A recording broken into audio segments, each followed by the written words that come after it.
तो हम लोग जो है आज से टॉपिक वाइज यानी जो है चैप्टर वाइज जितने भी एमसीक्यू है सारे का डिस्कशन करेंगे। यानी आपका एक भी जो है प्रश्न छूटने वाला नहीं है, चाहे वो कोई भी चैप्टर से हो। तो आज जो डिस्कशन करने वाले हैं हम लोग मेजरिंग इंस्ट्रूमेंट यानी जो है मापन उपकरण का डिस्कशन करने वाले हैं। तो इसी प्रकार से जितने भी जो है यदि आपका जो थ्रेड थ्योरी में जितने भी थ्योरी में पेपर है सारे का जो है चैप्टर वाइज डिस्कशन किया जाएगा। और आपका एक भी जो है चैप्टर जो है इसको छोड़ा नहीं जाएगा, यानी जितने भी चैप्टर है सारे का डिस्कशन किया जाएगा चैप्टर वाइज। तो आपके काफी प्रश्न जो है ऑब्जेक्टिव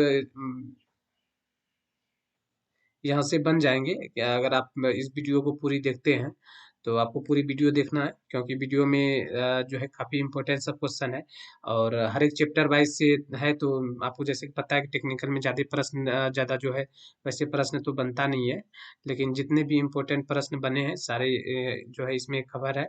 तो आप अगर आप इसको देख लेते हैं तो आपको जो है थ्योरी पढ़ने की कोई जरूरत नहीं होगी। तो आप इस वीडियो को ध्यान से देखें, सारा चीज इसमें क्लियर कराया जाएगा। अभी मेजरिंग इंस्ट्रूमेंट है, फिर कटिंग टूल्स है, फिर लिमिट फिट टॉलरेंस है, गेज है, बियरिंग्स है, सीट मेटल्स है, रिवेट है, यानी जितने भी हैं सारे का जो ऑब्जेक्टिव कराया जाएगा। और मैं तो यही आशा करूंगा कि मतलब जितने भी प्रश्न मैं लूंगा कि मतलब आपका जो है कोई भी प्रश्न जो है नहीं छूटे, कहीं से भी ना छूटे। तो सारे प्रश्न जो है आपको इस वीडियो के माध्यम से करवाया जाएगा चैप्टर वाइज। तो सोचने वाली बात नहीं है। आप अगर यूपीएमआरसी या और इसरो के लिए तैयारी कर रहे हैं तो आपके लिए जो है ये जितने भी प्रश्न है रामबाण साबित होगा। तो आप सारे प्रश्न को ध्यान से देखें और वीडियो को पूर्ण देखें, जरा सा भी स्किप ना करें, नहीं तो आपको जो है ऐसा नहीं कि आप स्किप कर देते हैं, आपसे कोई प्रश्न मिस हो जाता है तो फिर आगे जाके आपको परेशानी होगी कि अगर आप नहीं देखेंगे, क्योंकि इसमें सारे जो है सिलेक्टेड क्वेश्चन है और काफी जो है एग्जाम के पॉइंट भी से इम्पोर्टेंट है। और अगर आप इसरो, बार्क, डीआरडीओ और यूपीएमआरसी को निकालना चाहते हैं, सफलता लेना चाहते हैं उसमें, तो आपके लिए जो 5000 एमसीक्यू तैयार किया गया है। काफ़ी मेहनत लगा है उसमें, प्रीवियस ईयर इसरो के क्वेश्चन पेपर भी सम्मिलित है, निमी के पीडीएफ है, वर्कशॉप कैलकुलेशन है और साथ में जो है टॉप इम्पोर्टेंट जितने भी मुझे लगा कि ये क्वेश्चन पूछे गए हैं और जिसकी पूछने की पूरी संभावना है, सारे क्वेश्चन को उसमें ऐड किया गया है। तो आप जो है उस 5000 पीडीएफ जो है 5000 एमसीक्यू है उसका पीडीएफ को नीचे डिस्क्रिप्शन बॉक्स में जाके वहां से आप परचेज कर सकते हैं। ये जो पीडीएफ आपको दो पार्टों में मिलेगा। पहला पार्ट में जो है, क्योंकि आपको जैसे पता होगा कि मैंने जिक्र किया कि 5000 क्वेश्चन पेपर का, तो 5000 आप समझ सकते हैं कि कितना जो है पेज का होगा, बहुत ज्यादा पेज का है। तो एक पीडीएफ में जो है वह आ नहीं सका। तो फाइनली जो क्या हुआ कि मुझे दो पीडीएफ बनाना हुआ और उन दोनों पीडीएफ में जो आपको सारे यानी 5000 प्लस तकरीबन 5500 के आसपास में प्रश्न होंगे। तो सारे जो है उस पीडीएफ में आपको मिल जाएगा दो पार्टों में। और उसका जो कुल मूल रखा गया है 379 रखा गया है। आपको दोनों पार्टों के लिए जो है 50-50 देने होंगे, यानी कि कुल मूल जो है 379 है। और अगर आप छूट लेना चाहते हैं तो आप रेफर कोड जो है यूज कर सकते हैं। हमारा रेफर कोड है, आप टाइप करेंगे GAYAN ज्ञान 121। तो आप बिना स्पेस याद रखेंगे GAYAN 121, बिना स्पेस के आप जो है रेफर कोड दे देंगे तो वहां आपको जो है 10 से 12% तक डिस्काउंट भी मिल जाएगा। और इस पीडीएफ को परचेज कर लेते हैं। अगर आप मेरा रेगुलर वीडियो देखते हैं तो आपका सिलेक्शन होने से कोई नहीं रोक सकता है, क्योंकि जितने भी क्वेश्चन मैं लेता हूँ सारे सिलेक्टेड लेता हूँ और कहीं आपको जो है परेशानी होने वाली, यानी टेक्निकल के लिए तो आपको सोचना ही नहीं है बिल्कुल। और बाकी बात रही वर्कशॉप कैलकुलेशन का कि जो अदर टॉपिक से सवाल पूछे जाते हैं तो उसका भी जो है फंडामेंटल वीडियो मैं जो है आप लोगों को बहुत जल्दी प्रोवाइड करवाने वाला हूँ। तो उसके लिए भी आपको जो है बिल्कुल सोचना नहीं। अभी आगे में आपका यूपी मेट्रो है, तो उससे आप ध्यान में रखते हुए जो है पीडीएफ को परचेज कर लीजिए और साथ में जो है जो मैं वीडियो बना रहा हूँ इस वीडियो में बने रहिए, क्योंकि चैप्टर वाइज इस वीडियो में भी आपको जो है टॉप एमसीक्यू देखने को मिलेगा। तो चलिए वीडियो को शुरू करते हैं। तो ये जो है इंग्लिश में है, यानी आपको जो है मैं हिंदी ट्रांसलेट करके बता दूंगा, तो उसमें सोचने वाली बात नहीं है।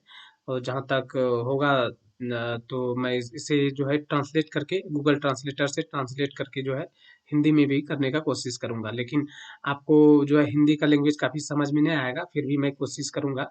और बाकी बात वैसे तो मैं जो है बताने वाला ही हूँ, मैं इसे हिंदी में भी समझा दूंगा।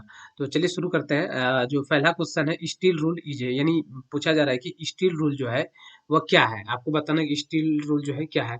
क्या वह मार्किंग इंस्ट्रूमेंट है, प्रिसीजन इंस्ट्रूमेंट है, चेकिंग इंस्ट्रूमेंट है, या फिर डायरेक्ट रीडिंग मेजरिंग इंस्ट्रूमेंट है। तो क्या है, और साथ में आपको क्या करना है कि आपको कमेंट बॉक्स में, अगर जब आप वीडियो देख रहे होंगे तो साथ में कमेंट बॉक्स में भी आपको इसका आंसर बताना है, यानी मेरे बताने से पहले आपको आंसर बताना है, ताकि आप ये पता कर सके कि आप कितने क्वेश्चन को जो है सही कर पा रहे हैं। तो ये बहुत अच्छा आइडिया है, आप इसे यूज करें, ताकि देखें कि आप जो है कितना क्वेश्चन पेपर को सही कर सकते हैं, कितने क्वेश्चन सही कर सकते हैं। और उसके बाद में जितने भी प्रश्न सही सही होंगे तो फिर आप हमको आप जो है मुझे कमेंट में बताएंगे कि सर मेरा इतना क्वेश्चन जो है सही हुआ। तो आप मेरे साथ में जो है कमेंट में टाइप जो है आंसर को टिक करते चलिए। यानी क्वेश्चन का सबसे पहले करना क्या, आप क्वेश्चन का नंबर लिखना है, जैसे 1 नंबर का, उसके बाद क्या है ABCD, इस प्रकार से है तो आप ABCD टाइप करके लिखेंगे। तो चलिए शुरू करते हैं। यानी जो बोला जा रहा है पहला क्वेश्चन में कि स्टील रूल क्या है, मार्किंग इंस्ट्रूमेंट है, प्रिसीजन इंस्ट्रूमेंट है, चेकिंग इंस्ट्रूमेंट है, या फिर डायरेक्ट रीडिंग मेजरिंग इंस्ट्रूमेंट है। तो चलिए इसको मैं हल्का सा हिंदी कर देता हूँ, आप देख लीजिए। हाँ, तो देखिए हिंदी में आ गया, इस्पात नियम एक है। तो जो है समझ में नहीं आएगा, खैर बहुत तक जो है इसका जो टेक्निकल लैंग्वेज इतना खराब होता है, ट्रांसलेट करने के बाद जो है कुछ अलग है। जैसे यहाँ स्टील रूल था तो स्टील यानी इस्पात हो गया, रूल मतलब नियम समझ लिया ट्रांसलेटर से, तो सही नहीं होता है। चलिए मैं वैसे आपको बता देता हूँ। देखिए स्टील रूल क्या है, स्टील रूल हमारा जो आता है यह डायरेक्ट रीडिंग मेजरिंग इंस्ट्रूमेंट के अंतर्गत आता है, यानी ऑप्शन जो है डी सही हो जाएगा।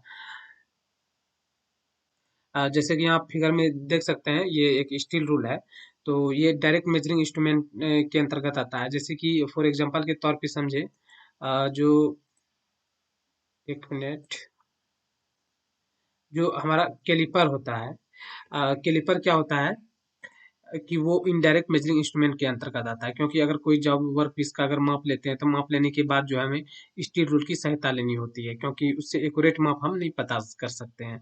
और स्टील रूल क्या है कि अगर किसी वस्तु को माप लें, अगर वह 10 mm का है तो वो वस्तु जो है उसके बाद 10 mm का पक्का होगा, क्योंकि उसके बाद फिर उसे मापने या जांचने की जरूरत नहीं होगी, क्योंकि इस पे जो है इंच और जो है mm के निशान अंकित होते हैं। तो ये यह जो है एक प्रकार से कहा जाए कि यह जो क्या है डायरेक्ट मेजरिंग इंस्ट्रूमेंट है, यानी प्रत्यक्ष मेजरिंग इंस्ट्रूमेंट है। तो ऑप्शन जो है डी सही हो जाएगा उसका, कि डायरेक्ट रीडिंग मेजरिंग इंस्ट्रूमेंट। तो हिंदी वाले ध्यान में देखेंगे, इसका हो जाएगा प्रत्यक्ष, जो है प्रत्यक्ष मापी औजार हो जाएगा। तो हिंदी वाले में भी ध्यान देंगे। तो चलिए वैसे आप लोग को तो इंग्लिश में ही ज़्यादा आसान होगा, क्योंकि हिंदी में जो है लैंग्वेज कुछ लेंदी होता है। दूसरा प्रश्न है, what is the determined wheel measuring A component.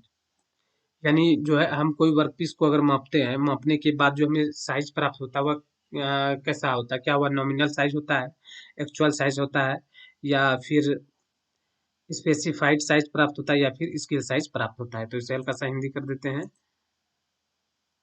हाँ, हिंदी भी देख सकते हैं हम। तो मतलब कोई वर्क पीस है, अगर हम उसे नापते हैं, मापने के बाद जो हमें रीडिंग प्राप्त होता है वह साधारण साइज होता है, वास्तविक साइज होता है, निर्दिष्ट आकार होता है, या स्केल का आकार होता है। क्या होता है कमेंट में बताएंगे आप लोग। तो कोई वर्क पीस को नापने पे जो हमारा साइज प्राप्त होता है वह हमारा क्या होता है, एक्चुअल साइज होता है, जो कि ऑप्शन बी में मिल जाता है, एक्चुअल साइज। अगला प्रश्न है, steel rule is made of, यानी स्टील रूल जो है बना होता है किसका, क्या हुआ, ब्रास का बना होता है, जिंक का बना होता है, स्टेनलेस स्टील का बना होता है, या फिर कास्ट आयरन का बना होता है। तो आपको बताना कि स्टील रूल जो बना होता है वो किस, उसका मटेरियल क्या होता है, यानी किस मटेरियल का बना होता है। तो स्टील रूल जो है वह स्टेनलेस स्टील का बना होता है, जो कि ऑप्शन सी में मिल जाता है, स्टेनलेस स्टील। तो ऑप्शन सी में मिल जाता है, जो कि सही होगा। अगला प्रश्न देखते हैं। अगला प्रश्न है, which of the following instrument is used for checking flatness and squareness of a surface। यानी वह कौन सा उपकरण है जिसके द्वारा जो है स्क्वायरनेस यानी वर्गता, फ्लैटनेस यानी समतलता को जांच सकते हैं। क्या वह ट्राई स्क्वायर होता है, वर्नियर हाइट गेज होता है, स्लिप गेज होता है, या फिर बेवल गेज होता है। क्या होता है कमेंट करिए। हाँ, कमेंट कीजिए आप लोग, आंसर दीजिए पहले। देखिए, स्क्वायरनेस और फ्लैटनेस को जांच करने के लिए जो हम प्रयोग करते हैं, वहां करते हैं ट्राई स्क्वायर का। किसका करते हैं? ट्राई स्क्वायर का, जो कि ऑप्शन ए में मिल जाता है, ट्राई स्क्वायर। यहाँ आप ट्राई स्क्वायर का फिगर देख सकते हैं। ये वाला जो पार्ट है, यहाँ ये वाला जो पार्ट आप देख रहे हैं, ये वाला, इसे जो है ब्लेड कहा जाता है। इसे ब्लेड कहा जाता है।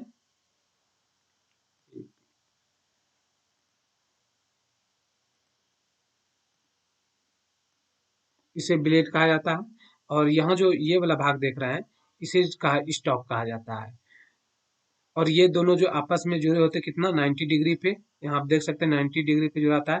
और एक क्वेश्चन इससे पूछा जाता है कि जो है ट्राई स्क्वायर का कौन सा भाग मोटा और कौन सा भाग पतला होता है। तो आप ध्यान रखेंगे कि जो स्टॉक वाला भाग होता है वह मोटा होता है, और ब्लेड वाला भाग जो है वह पतला होता है। और इसका प्रयोग जो है किसी जॉब की अगर 90 डिग्री में किसी को चेक करना है कि वह 90 डिग्री में है कि नहीं, तो ट्राई स्क्वायर का प्रयोग करेंगे। किसी का फ्लैटनेस को जांचना है, यानी जो समतलता को जांचना है, तो ट्राई स्क्वायर का प्रयोग करेंगे। और जो है स्क्वायरनेस यानी वर्गता जो 90 डिग्री में है कि नहीं जांचने के लिए ट्राई स्क्वायर का प्रयोग करते हैं। तो ये दोनों चीज जो है आप ध्यान में रखेंगे। और कभी कभी पूछ लेता है इसका जो ब्लेड बना होता है या हाई कार्बन स्टील का बना होता है, और इसकी स्टॉक जो बना होता है या माइल्ड स्टील का बनाया जाता है, तो इसको भी ध्यान में रखेंगे। चलिए अगला प्रश्न देखते हैं। अगला प्रश्न है, which of the following is a indirect measuring tool. आपको बताना है कि इनमें से कौन सा जो है इनडायरेक्ट मेजरिंग टूल है। तो आपको पता होगा कि जैसे हम लोग मेजरिंग करते हैं, मेजरिंग करने का तरीका यानी जो है मापन विधि 3 प्रकार से होता है। अ,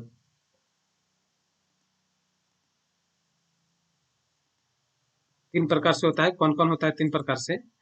देखिए आप क्लियर कर लीजिए। एक होता है डायरेक्ट मेजरिंग, जिसे प्रत्यक्ष माप कहते हैं। एक होता है इनडायरेक्ट मेजरिंग, जिसे अप्रत्यक्ष माप कहते हैं। और एक होता है कंपैरेटिव मेजरिंग, जिसे तुलनात्मक माप कहते हैं। देखिए, डायरेक्ट मेजरिंग उसे कहते हैं कि जिसे अगर कोई मान के चलिए हमारा वर्क, ये कोई जॉब है, वर्क पीस है। अगर हम इसको माप लें, अगर इसको हम जो है माप लें, अगर यह हमारा कितना है, मान के चलिए कि 20 mm है या 20 mm है, 20 mm है। अगर डायरेक्ट अगर हमको रीडिंग पता चल जाता है ना मापने के बाद, यह 20 mm है, तो यह हमारा क्या डायरेक्ट मेजरिंग इंस्ट्रूमेंट है, हो गया। क्योंकि स्टील रूल से अगर हम इसे माप लेते, हमें एक्चुअल साइज पता चल जाएगा कि यह जो है 20 mm है।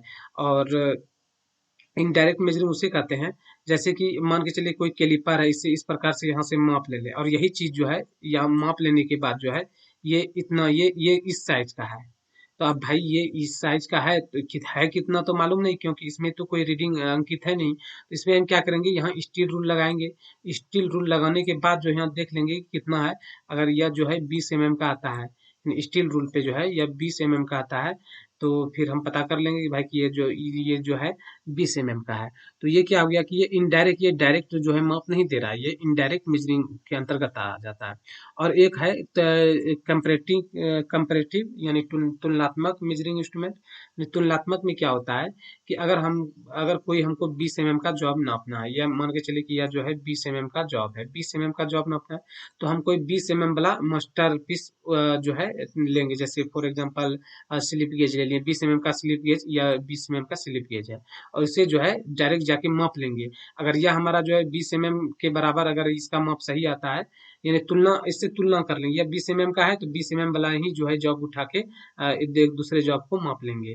तो मापने के बाद जो है इससे पता कर, तो ये क्या हो जाएगा, ये तुलनात्मक हो जाएगा। और डायरेक्ट और इनडायरेक्ट के बारे में तो मैंने बता ही दिया। तो इस प्रकार से जो है 3 प्रकार से मेजरिंग जो है मेथड है, 3 प्रकार से जो है विधि है मेजरिंग कर सकते हैं। तो इसमें पूछा गया कि which of the following in indirect measuring, यानी जो है जिसका हम डायरेक्ट मेजरिंग नहीं कर सकते हैं, वह कौन सा उपकरण है, वह उपकरण का नाम बताना है। क्या वह इनसाइड कैलिपर है, वर्नियर कैलिपर है, यूनिवर्सल बेवल प्रोटेक्टर है, या फिर इनसाइड माइक्रोमीटर है? क्या हो जाएगा आंसर? तो इसका जो सही आंसर होगा वह हो जाएगा इनसाइड कैलिपर। यानी इनसाइड कैलिपर के द्वारा जो है हम इनडायरेक्ट मेजरिंग जो है या इनडायरेक्ट मेजरिंग करता है, यानी जो है डायरेक्ट मेजरिंग नहीं कर सकते। और वर्नियर कैलिपर के द्वारा डायरेक्ट मेजरिंग कर सकते हैं, यूनिवर्सल बेवल प्रोटेक्टर के द्वारा डायरेक्ट कर सकते हैं, इनसाइड माइक्रोमीटर के द्वारा डायरेक्ट कर सकते हैं। तो ऑप्शन ए जो है सही होगा। यहाँ आप जो है इनसाइड इनसाइड कैलिपर का तस्वीर भी देख लीजिए, क्योंकि आपको क्लियर हो जाए। यहाँ देखिए, यहाँ मान के चलिए कि ये जो इनसाइड कैलिपर है, यहाँ इसमें ऐसा कुछ भी नहीं है कि कोई या जो है इंच का निशान अंकित है। यहाँ मान के चलिए कि ये कोई जॉब, यहाँ कोई अगर जॉब रखते हैं, यहाँ रखने के बाद जो है इसे डायरेक्ट उठा के इस स्टील रूल पे ले जाएंगे। वहां ले जाने के बाद देखेंगे कि इसका जो ये दोनों जो मुंह खुला हुआ है, ये कितना तक खुला हुआ है। तो भाई यहाँ अगर यहाँ से लेकर यहाँ तक जो हम जॉब रखेंगे, इसका जितना मुंह खुला रहेगा वही तो हमारा एक्चुअल रीडिंग होगा। तो इससे क्या कि डायरेक्ट हम नहीं ले सकते, इसके लिए जो है हमको क्या हुआ कि स्टील रूल का सहायता लेना हुआ। तो यह जो है डायरेक्ट मेजरिंग इंस्ट्रूमेंट के अंतर्गत नहीं आएगा। उम्मीद है कि चीजें आप क्लियर हो गया होगा। अगर नहीं हुआ तो कमेंट बॉक्स में बताएं, आप लोग बताइए, इसका जो है डिटेल से जो है वीडियो बना के आपको समझा देंगे। अगला प्रश्न है, the base unit of length H पर एसआई यूनिट्स, यानी जो है लंबाई का जो है मूल मात्रक क्या होता है। तो लंबाई का जो मूल मात्रक होता है वो क्या होता है, मीटर होता है, जो कि ऑप्शन डी में मिल जाता है, जो डी जो है सही होगा। चलिए अगला प्रश्न देखते हैं। अगला प्रश्न है, which is a not use of A try square, यानी है कि ट्राई स्क्वायर का प्रयोग जो है हम लोग किसके लिए नहीं करते हैं। मेजरिंग राइट एंगल, क्या राइट एंगल यानी जो है कौन को मापने के लिए नहीं करते हैं। फिर बी मिल जाता है चेकिंग स्क्वायरनेस, क्या स्क्वायरनेस को मापने के लिए नहीं करते हैं। या फिर सी मिल जाता है marking straight lines at 90 degree against an edge, क्या जो है 90 डिग्री में जो है लाइन खींचने के लिए नहीं करते हैं। या फिर डी मिल जाता है sitting work piece at 90 degree, यानी जो है 90 डिग्री में जो है सेट करने के लिए नहीं करते हैं। तो देखिए ये तीनों के लिए हम ट्राई स्क्वायर का प्रयोग करते हैं, लेकिन जो है मेजरिंग राइट एंगल यानी जो है किसी भी कोण को मापने के लिए हम ट्राई स्क्वायर का प्रयोग नहीं करते हैं। तो यहाँ पूछा है कि note use of A try square, यानी ट्राई स्क्वायर का जो है किसके लिए हम जो है यूज नहीं कर सकते हैं, तो कोण मापने के लिए यूज नहीं कर सकते हैं। वह सिर्फ और सिर्फ जो है स्क्वायरनेस को माप कर सकता है, 90 डिग्री की कोण में सेट कर सकते हैं, 90 डिग्री की कोण को जांच सकता है, लेकिन जो है किसी एंगल को या राइट एंगल को नहीं जांच सकता है। तो ऑप्शन ए जो है सही हो जाएगा। अगला प्रश्न है, which of the following is a direct measuring tool, यानी जो है आपसे पूछा गया कि डायरेक्ट मेजरिंग टूल कौन सा है। जैसे कि पिछले इनडायरेक्ट के बारे में हम लोगों ने डिस्कस किया, अब आ गया कि डायरेक्ट मेजरिंग टूल कौन सा, क्या ट्राई स्क्वायर है, स्टील रूल है, या फिर स्ट्रेट एज है, या फिर रिंग एज है। तो इसका क्या आंसर हो जाएगा, सही स्टील रूल हो जाएगा, क्योंकि स्टील रूल के द्वारा जो हम लोग डायरेक्ट माप ले सकते हैं। तो ऑप्शन बी में मिल जाता है स्टील रूल, जो कि सही होगा। अगला प्रश्न है, the minimum measurement that can be read with the help of A steel rule is, यानी कहा जा रहा है कि स्टील रूल की सहायता से जो है हम लोग जो न्यूनतम माप, यानी कितना न्यूनतम माप ले सकते हैं। तो न्यूनतम माप जो होता है वह क्या होता है, वह लिस्ट काउंट होता है। तो डायरेक्टली यहाँ अगर देखा जाए तो पूछा जा रहा है कि स्टील रूल का जो है एक्यूरेसी, यानी जो है उसका जो है लिस्ट काउंट कितना होता है, यानी जिस जिस इंस्ट्रूमेंट के द्वारा हम कम से कम माप ले सके वही उसका लिस्ट काउंट कहलाता है। तो यहाँ जो है स्टील रूल के द्वारा कितना जो है माप ले सकते हैं, कितना कम से कम माप ले सकते हैं, तो वहाँ जो है 0.5, यानी जो है डी में मिल जाता है 0.5, जो कि सही होगा। स्टील रूल के द्वारा इससे ज्यादा कम हम लोग माप नहीं ले सकते, तो यही इसका लिस्ट काउंट भी हो जाएगा। अगला प्रश्न है, try square is used to check up an angle of, यानी जो है ट्राई स्क्वायर के द्वारा हम किस एंगल को जांच कर सकते हैं, तो केवल और केवल जो है 90 डिग्री को जांच कर सकते हैं, यानी स्क्वायरनेस को जांच कर सकते हैं, जो कि डी में मिल जाता है। अगला प्रश्न है, in a metric micrometer complete revolution of a thimble advance, यानी कहा जा रहा है कि एक माइक्रोमीटर में अगर थिम्बल को एक रिवोल्यूशन अगर चक्कर लगाते हैं, घुमाते हैं, तो वह कितना अंदर जाता है, कितना अंदर जाता है। तो चलिए इसे फिगर से जो है हल्का सा क्लियर कर लेते हैं। यहाँ देखिए, या माइक्रो आउटसाइड माइक्रोमीटर का फिगर है, या पहले इसके पार्ट के बारे में जान लीजिए। देखिए, यह वाला पार्ट जो है यह स्पिंडल है, और इसे जो है एनविल कहा जाता है, और यह जीरो एडजस्ट स्क्रू है, और इस वाले भाग को यहाँ से लेके यहाँ तक जो है इसे फ्रेम कहा जाता है।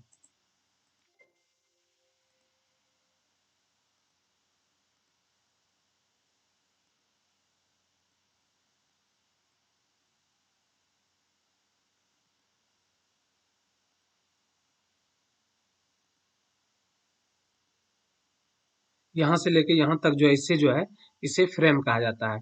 और ये वाला भाग जो है यहाँ ग्रिप के लिए जो है यहाँ इसे घुमाते हैं, और ये वाला भाग हो गया थिम्बल, इसे स्लीव कहा जाता है, इसे लॉक नट कहा जाता है, इसे स्पिंडल कहा जाता है, जैसे कि आप लोग देख सकते हैं। इसे ये जो फ्रेम है इसे सी फ्रेम भी कहा जाता है। और यह जो है रिचेट स्टॉप है। रिचेट स्टॉप का कार्य क्या होता है कि जब यहाँ हम कोई जो है वर्क पीस यहाँ कोई जॉब बांधते हैं, बांधने के बाद जो है यह जो है संपर्क में अच्छे से आ जाए और ज्यादा टाइट ना, क्योंकि ज्यादा टाइट करने के बाद जो फिर यहाँ हमारा जो है थ्रेड जो है खराब हो सकता है। तो यहाँ जो है सेट होने के बाद जब इसे घुमाते हैं तो फिर यहाँ जो है एक प्रकार से चिट चिट का आवाज आने लगता है। आवाज आने के बाद हम लोग समझ जाते हैं कि जो हमारा एनविल है और जो है स्पिंडल है यह जो है जॉब के संपर्क में अच्छे से आ गया है। फिर यहाँ से जो है हम दबाव देना जो है यहाँ से प्रेशर देना बंद कर देते हैं। तो पीछे जो सवाल था हमारा, सवाल था कि ये जो थिम्बल है अगर इसको एक रोटेशन इस प्रकार से एक रोटेशन अगर घुमाते हैं तो यह जॉब के जो है कितने जो है स्लीप के जो है कितने आगे जाता है। तो जब इसे एक रोटेशन घुमाते हैं, घुमाने के बाद जो है यह स्लीप के 0.5 mm में जो है आगे जाता है। तो यही चीज जो है वहां पूछा गया है। तो कितना जाता है एक रोटेशन में जो यह जाता है 0.5 जाता है। तो यहाँ आपको मिल जाएगा 0.5 जो है सी में मिल जाएगा, जो कि सी आंसर सही होगा। चलिए अगला प्रश्न देखते हैं। अगला प्रश्न है,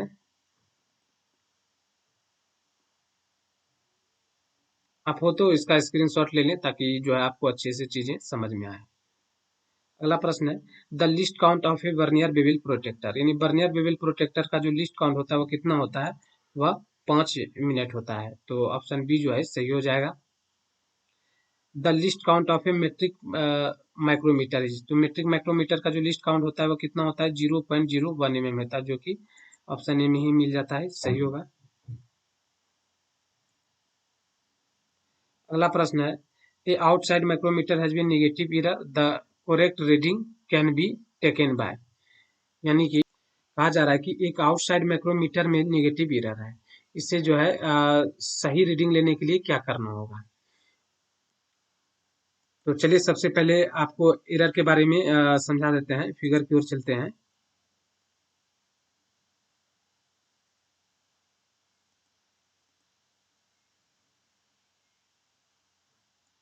देखिए हमारा जो एरर होता है वह 3 प्रकार से होता है। एक होता है जीरो एरर, पॉजिटिव एरर, और सॉरी जीरो एरर होता है, जीरो एरर में ही जो है पॉजिटिव एरर और निगेटिव एरर होता है। देखिए पॉजिटिव एरर कब होता है, पॉजिटिव एरर तब होता है जब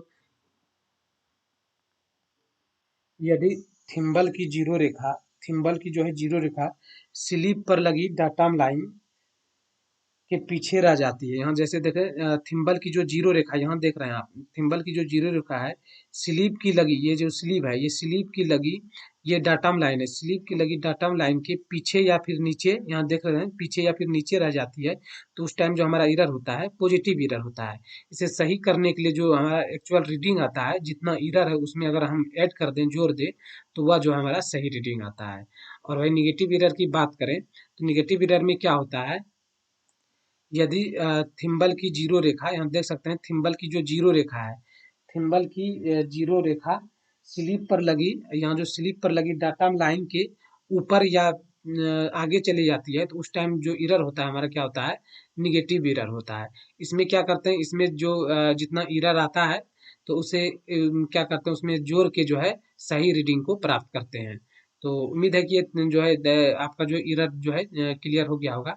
तो यहाँ जो पूछा जा रहा है कि निगेटिव एरर है, an outside micrometer has a negative error, the correct reading can be taken by, यानी जो है एक आउटसाइड माइक्रोमीटर में जो क्या निगेटिव एरर है, तो इसे सही करने के लिए क्या करना होगा।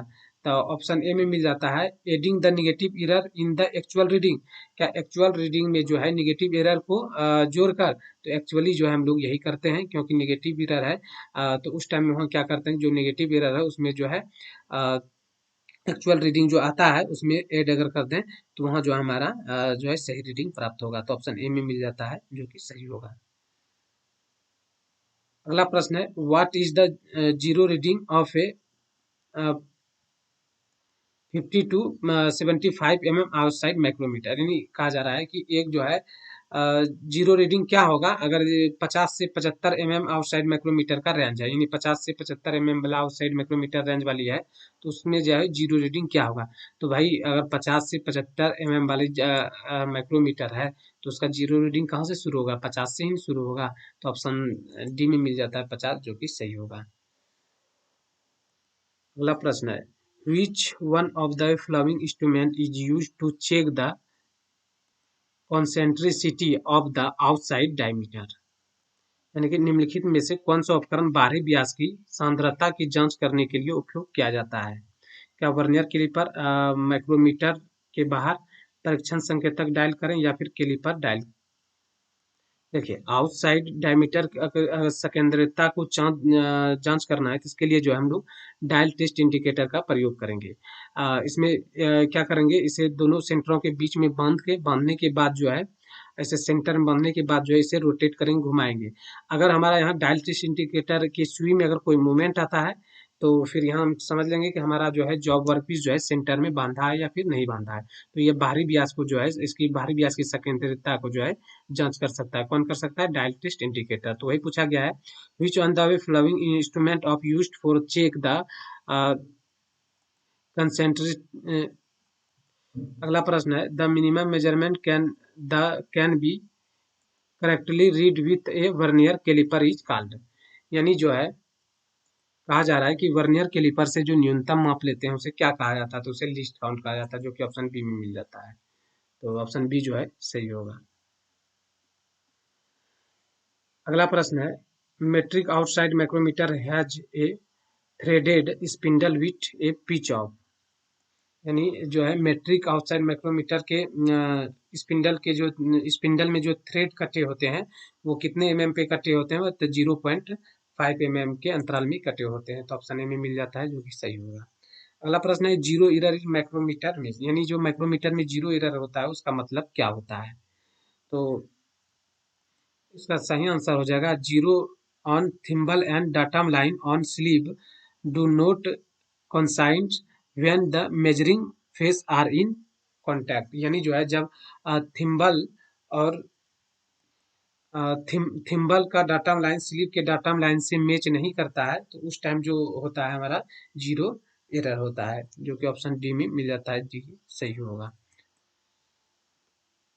चलिए अगला प्रश्न देखते हैं। अगला प्रश्न है, lock nut in the micrometer is provide to, यानी माइक्रोमीटर में जो लॉक नट होता है वो क्यों दिया जाता है, किस लिए दिया जाता है। तो इसका जो सही आंसर हो जाएगा ये ही हो जाएगा, control the movement of the spindle, यानी स्पिंडल की मूवमेंट को जो है कंट्रोल।